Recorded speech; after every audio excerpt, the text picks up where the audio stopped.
عبادت کر رہے ہیں؟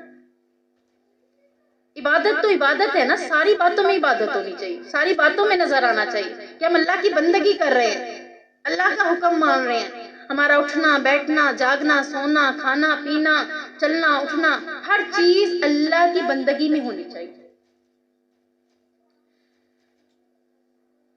اسلام میں عبادت اس عمل کو کہتے ہیں جو خالصتاً اللہ کے لیے ہو. اب عبادت یہ نہیں ہے نماز پڑھی تو عبادت ہے. اب دیکھیں عبادت کیا ہے؟ جو کام اللہ کے لیے کیا گیا وہ عبادت ہے. جو بھی کام اللہ کے لیے کیا. آپ نے جھوٹ بولنا چھوڑ دیا، کس کے لیے کیا؟ اللہ کے لیے نا. اللہ آج کے بعد میں جھوٹ نہیں بولوں گی، تو آپ نے کیا کی؟ عبادت کی. کس کے لیے کی؟ اللہ کے لیے.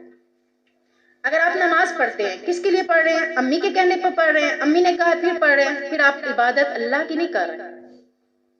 اللہ نے آپ کو 5 نمازوں کا حکم دیا ہے، امی بار بار کہیں بار بار کہیں بار بار کہیں، تو پھر تو آپ نے امی کے کہنے پر پڑھی. اللہ نے آپ کو کہا حی علی الصلاۃ حی علی الفلاح، اور نماز کی طرف اور کامیابی کی طرف. جو نماز کی طرف آ گیا وہ کامیاب ہو گیا. تو نماز ہمارے لیے اس طرح ضروری ہے جیسے پیٹ کے لیے خوراک. جب تک ہم نمازیں پوری نہیں پڑھیں گے تب تک ہم اور نیکی کی طرف نہیں آ سکتے. اب اللہ کے لیے جو خالصتاً عمل ہو اس میں اللہ سے محبت کے ساتھ خشوع خضوع ہو اور اللہ کا خوف شامل ہو تو اس کو عبادت کہا جاتا ہے. انسان اپنے آپ کو ہر ایک کی غلامی سے آزاد کر کے اپنے آپ کو کس کا بندہ بنا لے؟ اللہ کا بندہ. ہر ایک کی غلامی سے آزاد کر لے. اب اس سے کیا مراد ہے؟ کہیں میں کہوں کہ میری امی نے کہا تھا اس لیے میں نے گناہ کر دیا، کہیں میں کہوں میرے بھائی نے کہا تھا اس لیے میں نے گناہ کر دیا، کہیں میں کہوں کہ میرے رشتہ داروں کی وجہ سے میں نے گناہ کر دیا. میں سب کی غلامی چھوڑ دوں، کس کی غلامی میں آ جاؤں؟ اللہ کی غلامی میں. اور اس کے ساتھ میں کسی کو شریک نہ ٹھہراؤں. اللہ کا حکم ہے اس کے ساتھ کسی اور کو نہ لے کے آؤں. امی کہہ رہی تھی، ابو کہہ رہے تھے، بھائی کہہ رہا تھا، فلاں کہہ رہا تھا، باپ دادا کہہ رہے تھے، فلاں کہتے تھے، کسی کو بھی نہیں لے کے آ سکتی میں. اللہ تو اللہ ہے نا. اللہ کا مقام بہت بلند ہے. جس قدر اس کا مقام ہے اس کو اسی مقام پہ ہی ہمیں رکھنا چاہیے نا. اب ایک طرف اللہ کا حکم ہے اور دوسری طرف ہماری خواہشیں ہیں اور ہماری لوگوں کی باتیں ہیں، اور ہم ان کی باتوں میں آ کر اللہ کے حکم کو چھوڑ دیتے ہیں. تو ہم نے اللہ کی اہمیت ہی نہیں جانی. ہمارے نزدیک اللہ کی کوئی اہمیت نہیں ہے. پھر اللہ کی عبادت تب ہوگی جب خالصتاً ہم سارے کام اللہ کی رضا کے لیے کریں گے. اور عبادت کا حق بھی صرف اللہ رب العزت کا. وَإِيَّاكَ نَسْتَعِينُ، مدد کس سے مانگنی ہے؟ اللہ سے. اللہ سے کہہ رہے ہیں نا اللہ تجھ سے ہی مدد مانگتے ہیں. اور اس میں بھی ہم ڈاٹ کر ڈالتے ہیں، دھوکہ دے جاتے ہیں. کہہ تو رہے ہیں اللہ تجھ سے مدد مانگتے ہیں، لیکن مانگتے بہت سی جگہوں سے. حصول نفع اور دنیا کے کسی بھی کام کے لیے اللہ تعالیٰ پر پورا پورا بھروسہ کیا. میں نے بھی آپ کو کہا توکل کے ساتھ یقین کے ساتھ سورہ فاتحہ پڑھ لیں، سورہ بقرہ کی آخری 2 آیات پڑھ لیں، اور پھر آپ توکل اور یقین سے جو بھی دعا کریں گے آپ کی دعا قبول ہو جائے گی. اور جس کا جتنا زیادہ یقین ہوگا اس کی دعا اتنی جلدی قبول ہوگی. تو یہاں بھی یہی بات ہے کہ اللہ تعالیٰ پر پورا پورا بھروسہ کرتے ہوئے اسی سے ہی مدد چاہیے. گھریلو پریشانی ہے، ایگزامس کی پریشانی ہے، پڑھائی کی پریشانی ہے، کسی بھی معاملے میں کسی بھی چیز میں کوئی بھی مدد چاہیے، کسی اور سے لینے سے بجائے اللہ کے پاس چلے جائیں. کسی کے پاس جائیں، فون اٹھاتے ہیں، کال ملا لیتے ہیں، مجھے آپ کی مدد چاہیے. اللہ سے کال ملائیں. اللہ سے کال ملانے کے لیے کیا کرے؟ وضو کرے، 2 نفل پڑھ لے، اللہ سے کال مل گئی. اللہ سے کال ملا کر اللہ سے کہے اللہ میں تجھ سے مدد مانگتی ہوں، میرے اس کام میں تو میری مدد کر دے. اللہ کے لیے کوئی ناممکن ہے کا؟ اللہ کیا کہتا ہے؟ کن ہو جا فیکون، بس وہ ہو جاتا ہے. آپ کے پیرنٹس وہ کام نہیں کر پائیں گے، آپ کے رشتہ دار وہ کام نہیں کر پائیں گے، آپ کے دوست احباب وہ کام نہیں کر پائیں گے. اللہ سارے کام کر سکتا ہے. تو کس سے مدد مانگنی ہے؟ اللہ تبارک و تعالیٰ سے. جب بھی کوئی پریشانی آئے، جب بھی کوئی مصیبت آئے، جب بھی کوئی معاملہ ہو گھریلو، کس سے کانٹیکٹ کرنا ہے؟ اللہ سے. اللہ سے کانٹیکٹ ہمارا کتنا کمزور ہے کہ نہیں؟ ہم تو نمازیں بڑی مشکل سے پڑھتے ہیں، اور فون کرنا ہو دن میں کتنی لوگوں کو فون کر کے کانٹیکٹ کرتے ہیں. ہماری کانٹیکٹ لسٹ کتنی بڑی پڑی ہے، اور جس سے کانٹیکٹ اصل میں کرنا ہے اس سے ہم بہت پیچھے رہ گئے. تو اللہ کے ساتھ اپنا رابطہ مضبوط کریں، اس سے کنٹیکٹ رکھیں، اپنی ساری حاجات اللہ کے سامنے پیش کریں۔ حدیث میں آتا ہے نبی کریم صلی اللہ علیہ وسلم نے فرمایا جب رات کا آخری تہائی حصہ باقی رہ جاتا ہے تو ہمارا بزرگ و برتر رب آسمانی دنیا پر نازل ہوتا ہے اور فرماتا ہے کون ہے جو مجھ سے دعا کرے اور میں اس کی دعا کو قبول کروں۔ دیکھیں اللہ خود صدا لگا رہا ہے، اللہ خود ندا لگا رہا ہے، کس وقت؟ رات کے آخری پہر میں آسمانی دنیا پر یعنی پہلے آسمان پر آ جاتا ہے اور ندا کیا لگا رہا ہے کوئی مجھ سے دعا کرنے والا میں اس کی دعا کو قبول کر لوں۔ کون ہے جو مجھ سے اپنی حاجات مانگے اور میں اسے عطا کر دوں؟ کون ہے جو مجھ سے بخشش مانگے میں اسے بخش دوں؟ تو اللہ سے مانگنے کا بہترین وقت کون سا ہے؟ سحر کا۔ سحری کب کرتے ہیں؟ صبح کی نماز سے کچھ ٹائم پہلے، آدھا گھنٹہ 1 گھنٹہ پہلے، اور یہی ٹائم اللہ سے استغفار کرنے کا ہے، اللہ سے بخشش مانگنے کا ہے۔ زندگی بڑی قلیل ہے، پتہ نہیں کب تک جیتے، تو اس وقت اللہ سے بخشش بھی مانگے، اس وقت اللہ تعالیٰ سے اپنی حاجات بھی مانگے، اللہ تعالیٰ سے اپنے نصیب کی دعائیں بھی مانگے۔ یا اللہ تو نے مجھے دنیا میں بھیجا ہے، میرا نصیب اچھا بنا دے۔ آپ کو اپنے لیے خصوصی دعائیں مانگنی چاہیے کہ یا اللہ تو مجھے اس دنیا میں تو نے بھیجا ہے، مجھے نیک بنا دے، مجھے صالحہ بنا دے، میرا نصیب اچھا کر دے۔ آپ مانگے اپنے لیے، اپنی زندگی کو آگے بہتر بنانے کے لیے۔ آگے چلتے ہیں۔ اہدنا الصراط المستقیم، ہمیں سیدھے راستے پر چلا۔ خود ہی اللہ تعالیٰ سے دعا کر رہے ہیں نا، یہ دعا ہے، یہ بار بار کی جائے گی، جیسے تعوذ بار بار پڑھا جائے گا، جیسے الحمدللہ بار بار پڑھا جائے گا، ویسے ہی ہمیں اہدنا الصراط المستقیم بھی صرف نماز میں سورہ فاتحہ میں نہیں پڑھنا، بار بار پڑھنا ہے کہ اللہ تو ہمیں سیدھا راستہ دکھا۔ جب تک آپ کو راستے کا تعین نہیں ہوگا آپ کیسے کسی کے گھر پہنچیں گے؟ راستے کا تعین ہوتا ہے تبھی آپ کسی کے گھر جا سکتے ہیں نا۔ جب آپ کو جنت کے راستے کا تعین ہی نہیں ہوگا، آپ کو پتہ ہی نہیں ہوگا اور آپ کو کسی نے جس کا تعارف بھی نہیں کروانا جنت کے راستے کا، آپ نے اللہ سے دعا کرنی، اللہ مجھے جنت کے راستے کا تعین کر دے، بتا دے، مجھے اسی راستے کی طرف گامزن کر دے، مجھے اسے راستے پر چلا دے۔ اور یہ جو آج کلاس لے رہے ہیں یہ اسی راستے کا، سیدھے راستے کا ایک پہلا سٹیپ ہے۔ اللہ رب العزت آپ کو سیدھے راستے پر چلا دے۔ تو صراط مستقیم سے مراد اللہ رب العزت کا وضع کردہ سیدھا راستہ، صاف راستہ ہے جسے دین اسلام کہتے ہیں۔ یعنی اس راستے سے مراد کیا ہے؟ اسلام۔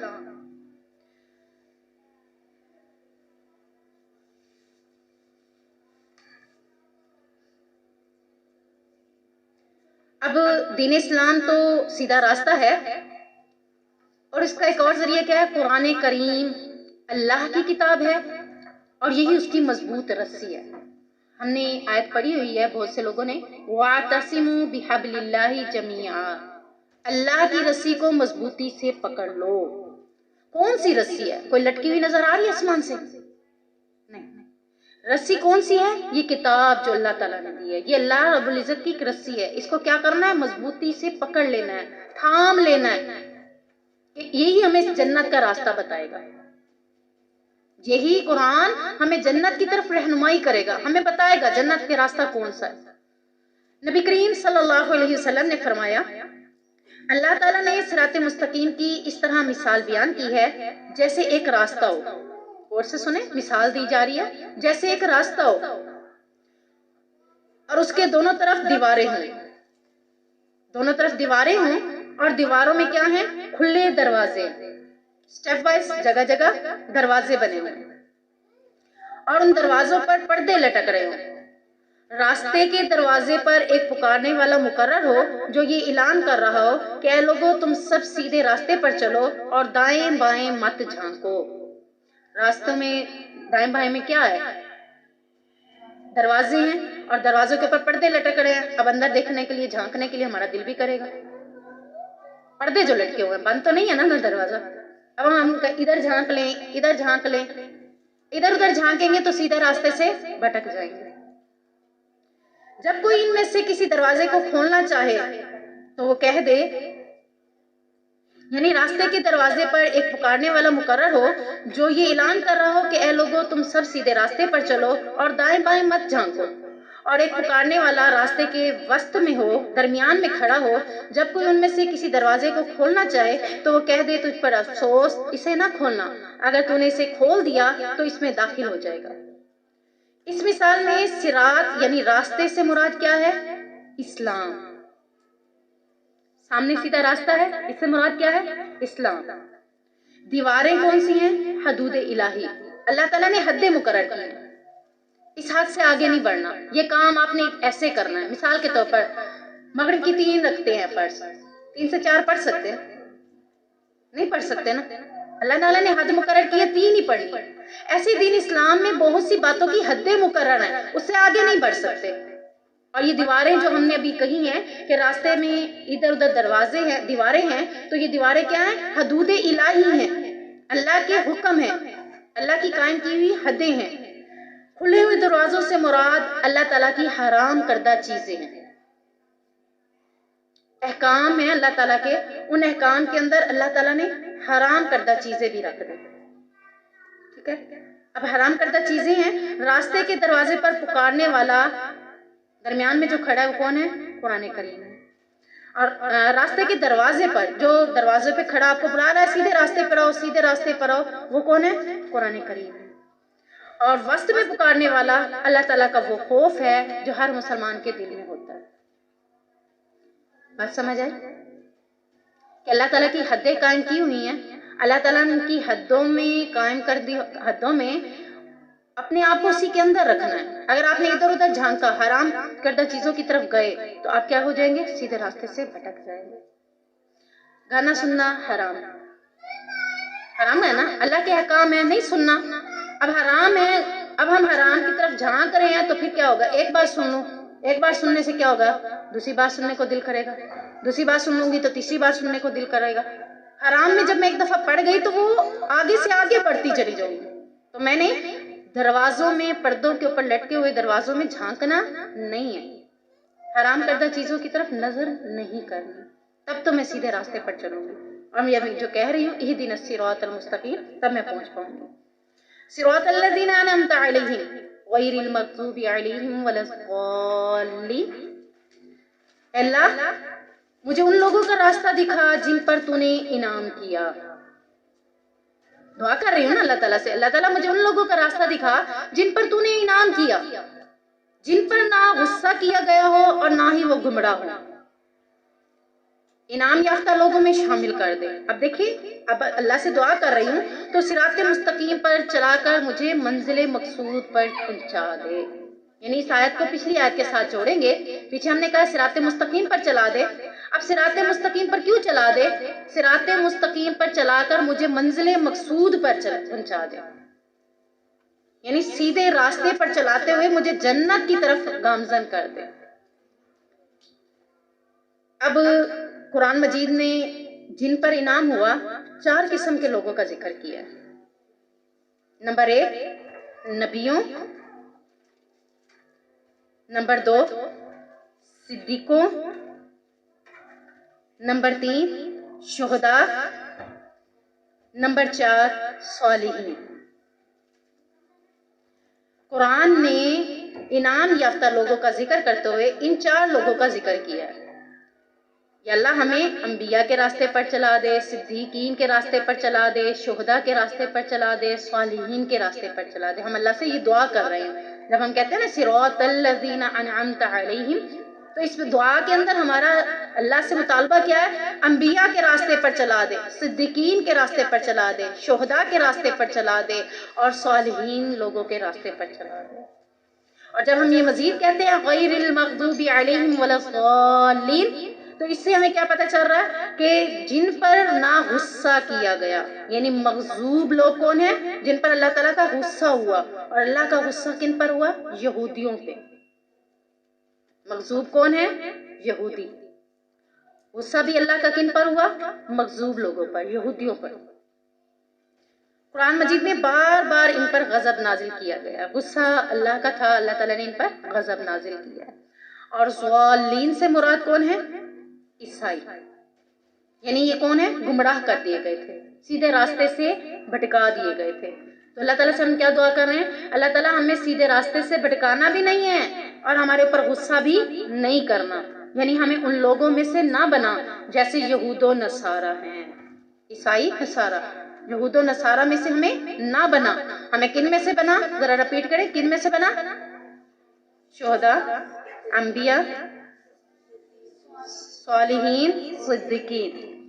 ہم نے کیا بننا ہے؟ ان چاروں میں سے، ان چاروں کے راستوں پہ چلنا ہے، ان چاروں میں سے چاروں کی صفات پڑھنی ہے اور ان چاروں کی صفات اپنے اندر داخل کرنی ہے۔ اور ہم نے کیا نہیں بننا؟ مغضوب اور ضالین۔ مغضوب کون ہے؟ یہودی، اور ضالین کون ہے؟ نصارہ، عیسائی۔ عیسائی کہیں یا نصارہ ایک ہی بات ہے، ٹھیک ہے نا؟ یہود و نصارہ کے راستے پر ہمیں نہ چلا۔ جب ایک بندہ دعا کرتا ہے تو آخر میں کیا کرتا ہے؟ آمین۔ کوئی بھی آپ کو دعا کروا رہا ہے تو آپ دعا کے ساتھ ساتھ کیا کر رہے ہیں؟ آمین کہہ رہے ہیں۔ تو سورہ فاتحہ کے آخر میں بھی آمین کہنا نبی کریم صلی اللہ علیہ وسلم کی سنت ہے۔ آپ صلی اللہ علیہ وسلم نے اس کی بڑی تاکید اور فضیلت بیان کی ہے۔ کیسی فضیلت ہے؟ آپ صلی اللہ علیہ وسلم نے فرمایا، یہودی جس قدر تمہارے ساتھ آمین اور سلام پر حسد کرتے ہیں، اس قدر کسی اور چیز پر حسد نہیں کرتے۔ آپ کیسے حسد کرتے ہیں؟ کسی کو اچھا لباس پہنتے ہوئے دیکھ کے حسد کر لیا، کسی کی اچھی چیز دیکھ کر حسد کر لیا، میرے پاس بھی ہوتی۔ یہودی ہمارے اس چیز پر حسد کرتے ہیں کہ ہمیں بھی یہ چیزیں ملی ہوتی۔ کون سی چیز؟ آمین اور السلام علیکم ورحمۃ اللہ وبرکاتہ۔ ان دو چیزوں پہ ہمارے ساتھ ان کو حسد ہے کہ ہمیں بھی یہ چیزیں ملی ہوتی۔ اللہ تعالیٰ نے یہ ہمیں امت محمدی کو دی۔ اور اس کے بعد آپ صلی اللہ علیہ وسلم نے فضیلت میں مزید فرمایا کہ جب امام آمین کہے تو تم بھی آمین کہو، کیونکہ جس کی آمین فرشتوں کی آمین سے مل گئی تو اس کے سابقہ گناہ معاف کر دیے جائیں گے۔ سبحان اللہ۔ صرف فرشتوں کے ساتھ میری آمین مل گئی تو میرے پچھلے جتنے بھی گناہ ہیں سارے معاف ہو جائیں گے۔ امام کے ساتھ نماز پڑھ رہے ہیں، تراویح پڑھتے ہیں، پڑھ رہے ہوتے ہیں نا، تو وہ سورہ فاتحہ پڑھتا ہے اور آمین کہتا ہے تو ہمیں بھی اس کے ساتھ آمین کہیں، اور اگر ہماری آواز فرشتوں کی آواز کے ساتھ مل گئی تو ہمارے سب کا گناہ معاف کر دیے جائیں گے۔ تو اللہ تعالیٰ ہمیں عمل کرنے کی توفیق عطا فرمائے۔ اب تھوڑا سا آپ دیکھ لیں کہ سورۃ الفاتحہ جو ہے قرآن کا دیپاچہ ہے۔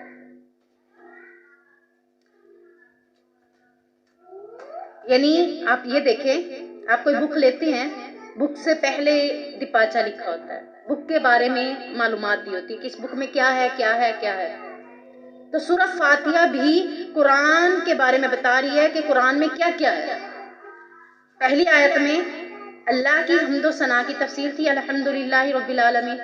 تو یہ بتا رہی ہے اس آیت، اس بات کی طرف نشاندہی کر رہی ہے پورے قرآن میں اللہ کی حمد و ثنا کیسے کرنی ہے، کن کن موقعوں پر کرنی ہے، کون کون سی چیزیں دیکھ کر کرنی ہے، اللہ کی حمد کیسے کیسے نکلتی ہے، یہ ساری ڈیٹیل ہمیں آگے پورے قرآن میں ملے گی انشاءاللہ۔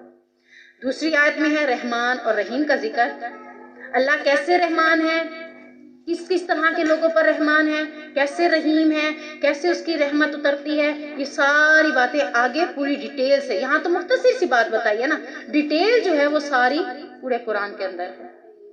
تیسری بات تھی قیامت کے حوالے سے، ہم نے صرف یہی پڑھا ہے کہ قیامت کے دن کا مالک ہے، قیامت آئے گی کیسے، قیامت ہوگی کیسے، قیامت کی گھڑیاں ہوں گی کیسے، قیامت میں کیا کیا ہوگا، یہ سارا آگے پورا قرآن ہمیں بتائے گا۔ اس کے بعد ہم نے پڑھا تھا ایاک نعبد و ایاک نستعین، عبادت کا مفہوم ہم نے دیکھا کہ اللہ کی عبادت کرنی ہے، مزید کیسے عبادت کرنی ہے، اللہ کو کس طرح کی عبادت پسند ہے، اللہ ہم سے کون سی عبادت کروانا چاہتا ہے، یہ ساری ڈیٹیل بھی قرآن کے اندر موجود ہے۔ اور پھر تھا کس سے مدد مانگنی ہے، اللہ سے مانگنی ہے، تو اللہ سے مدد کیسے مانگنی ہے، کون سی گھڑی میں کس طرح اللہ سے رجوع کرنا ہے، کس مشکل وقت میں اللہ سے کیسے اللہ کے ساتھ مدد اللہ کی پکارنی ہے، اللہ سے مدد کیسے حاصل کرنی ہے، یہ سارا ہمیں قرآن پھر آگے بتاتا ہے، صبر کے ساتھ، نماز کے ساتھ، کیسے کیسے اللہ تعالیٰ بتاتا ہے کہ کیسے کیسے اللہ سے مدد مانگنی ہے، صراط مستقیم کیا ہے اور یہ کیوں مانگنی چاہیے، اور اس کا راستہ کہاں جاتا ہے، اور وہ راستہ جہاں جاتا ہے اس کی منزل کیسی ہے، خوبصورت ہے کہ نہیں ہے، یہ بھی سارا آگے قرآن میں ڈیٹیل ہے۔